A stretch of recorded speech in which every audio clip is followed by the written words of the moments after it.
दो तीन बातें हम लोग यहाँ पे साझा करते हैं। हम लोग घर में इसलिए हैं कि हम भाजपा के कार्यकर्ता हैं और हम ऐसा चाहते हैं कि भाजपा यहाँ पे अगले चुनाव में आए। और हम ऐसा क्यों चाहते हैं वो आपको जानना चाहिए।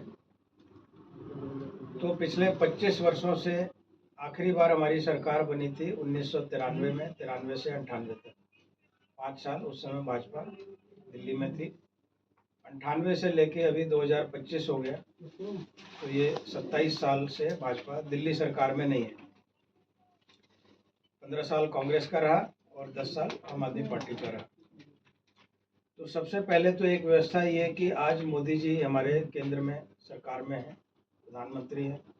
हम सब लोगों की नज़र में है कि उनके नेतृत्व में भारत का बहुत विकास हुआ, विदेशों में भी हमारी पहचान बढ़ी और पूरे भारतवर्ष को जोड़ने में बहुत अच्छा उन्होंने काम किया। वो उत्तर दक्षिण से लेके उत्तर पश्चिम कह लीजिए या जम्मू कश्मीर कह लीजिए, पूरे भारत को उन्होंने जोड़ा है। जो भी कमज़ोर प्रदेश थे, चाहे वो नॉर्थ ईस्ट था या जम्मू कश्मीर था, एक तो हमारे बॉर्डर बहुत सुरक्षित नहीं थे, पहले कभी भी कोई आक्रमण कर देता था और हम बहुत कमज़ोर हो जाते थे। तो ऐसे हमारे चाहे चीन के साथ युद्ध रहे या पाकिस्तान के साथ युद्ध रहे, तो हमें वो खामियाजा भुगतना पड़ा।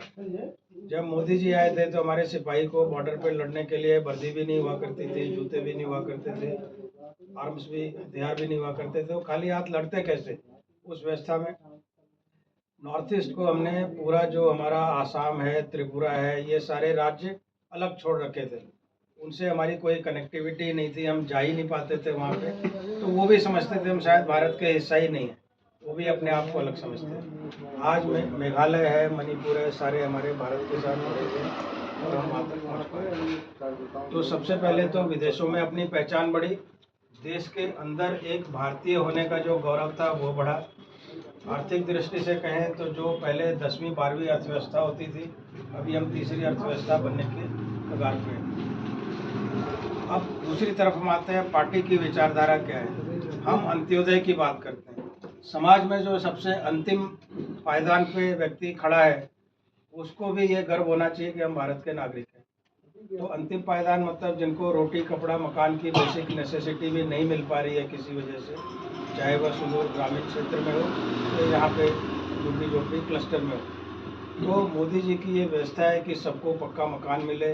अभी कोरोना के टाइम से ही हम लोग 80 करोड़ लोगों को राशन मुफ्त में मुहैया करा रहे हैं। तो 80 करोड़ लोगों को खाने के लिए मिल रहा है, वो इस दृष्टि से मिल रहा है। अब यहाँ पे थोड़ा अंतर समझें। जब आम आदमी पार्टी कहती है कि हम मुफ्त की रेवड़ी दे रहे हैं, तो वहाँ पे वो कोई ऐसा चयन नहीं करते कि किनको ज़रूरत है किनको नहीं ज़रूरत है, वो सबको फ्री बांट देना चाहते हैं। तो ये हम सब लोगों को पता है कि फ्री में कोई अपनी जेब से नहीं देगा, वो सरकार का ही खर्च है, कहीं से आया है तो कहीं जा रहा है।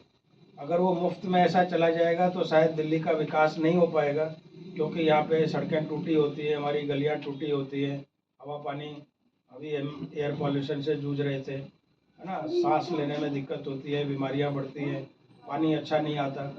तो ये सब तभी संभव हो पाएगा जब हम विकास की बात करेंगे, जब हमारे पास फंड होगा इनको करने के लिए।